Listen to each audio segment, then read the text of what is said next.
Assalamualaikum warahmatullahi wabarakatuh.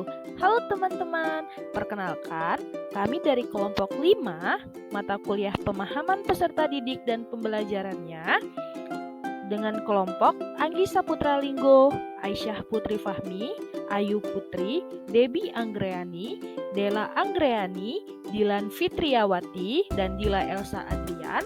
Di sini kami akan membahas tentang Project Based Learning atau PJBL yang merupakan solusi pembelajaran abad 21. Baiklah teman-teman, saat ini kita berada pada era belajar merdeka di abad 21. Pada abad ini, yang perlu dikembangkan dalam mendidik anak adalah pengetahuan, keterampilan, dan sikap. Pada era saat ini, kita wajib mengembangkan keterampilan 4C yang harus dimiliki oleh peserta didik, yakni critical thinking, communication, kreatif, dan collaboration. Dengan kurikulum yang berlaku adalah kurikulum merdeka yang memberikan keleluasaan bagi guru dan peserta didik untuk melaksanakan pembelajaran yang berpusat kepada peserta didik, mampu mengembangkan karakter peserta didik melalui profil pelajar Pancasila, berbasis masalah dan proyek, fleksibel, fokus pada materi yang esensial sehingga peserta didik mampu mendapatkan pembelajaran secara mendalam.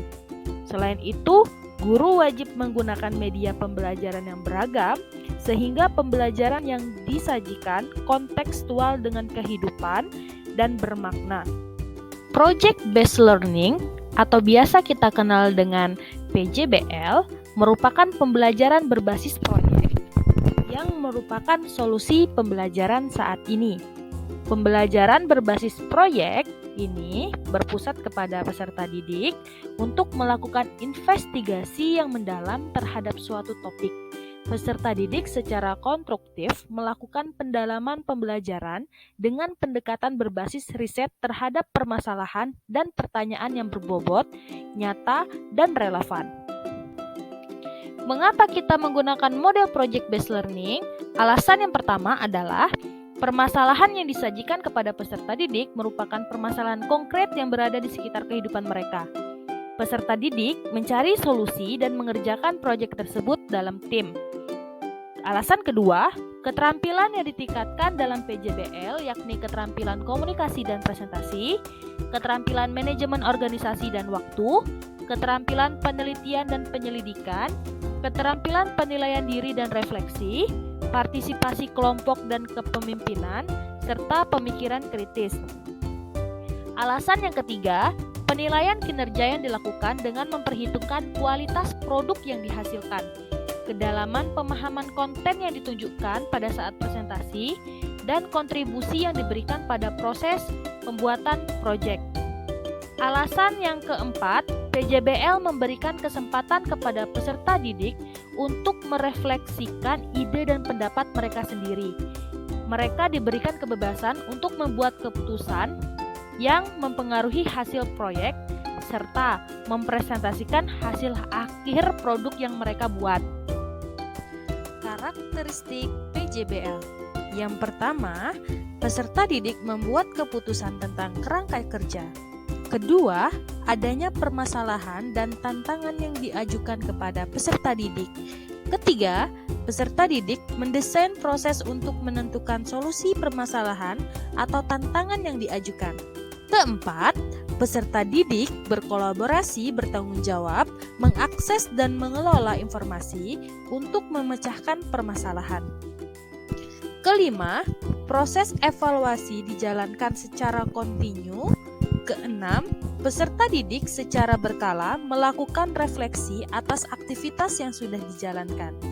Ketujuh, produk akhir akan dievaluasi secara kualitatif. Dan yang terakhir, kedelapan, situasi pembelajaran sangat toleran terhadap kesalahan dan perubahan.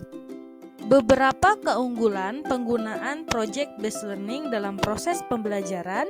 Yang pertama, meningkatkan motivasi belajar peserta didik untuk belajar mendorong kemampuan mereka dalam melakukan pekerjaan penting.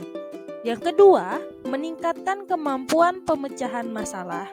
Ketiga, membuat peserta didik menjadi lebih aktif dan berhasil memecahkan problem-problem yang kompleks. Keempat, meningkatkan kolaborasi antar peserta didik. Kelima, mendorong peserta didik untuk mengembangkan dan mempraktikkan keterampilan komunikasi. Keenam, meningkatkan keterampilan peserta didik dalam mengelola sumber-sumber yang ada. Ketujuh, memberikan pengalaman kepada peserta didik, pembelajaran dan praktik dalam mengorganisasikan proyek serta membuat alokasi waktu serta sumber-sumber untuk menyelesaikan tugas. Kedelapan, menyediakan pengalaman belajar yang melibatkan peserta didik secara kompleks sesuai dengan dunia nyata mereka.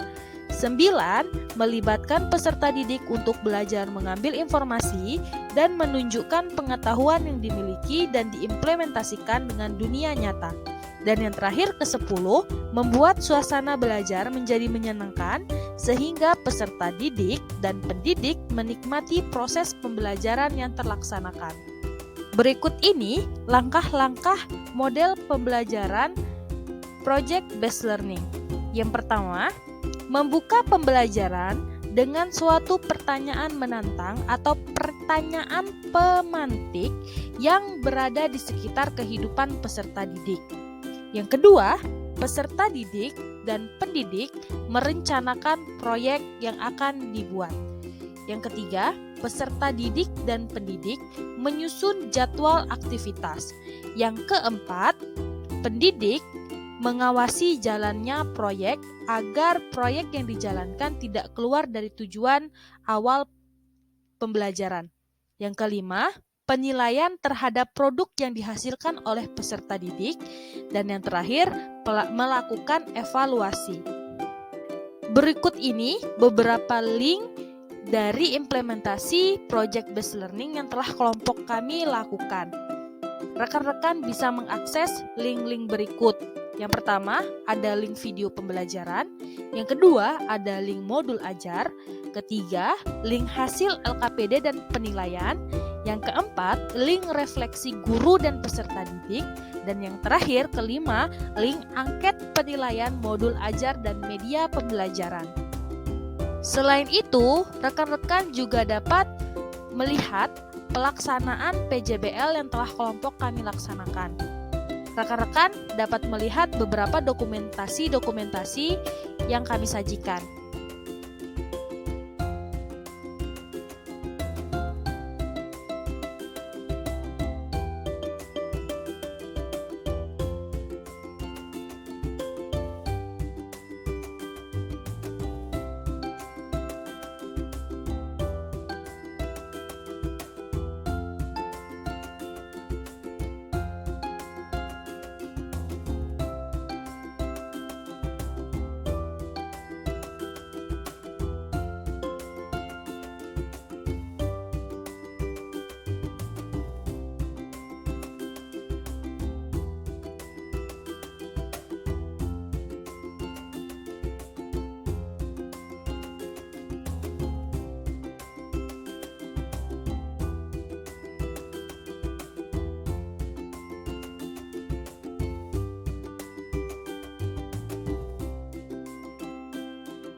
Baiklah rekan-rekan semua, cukup sekian yang dapat kami paparkan mengenai Project Based Learning sebagai solusi pembelajaran yang memerdekakan pada abad 21 ini.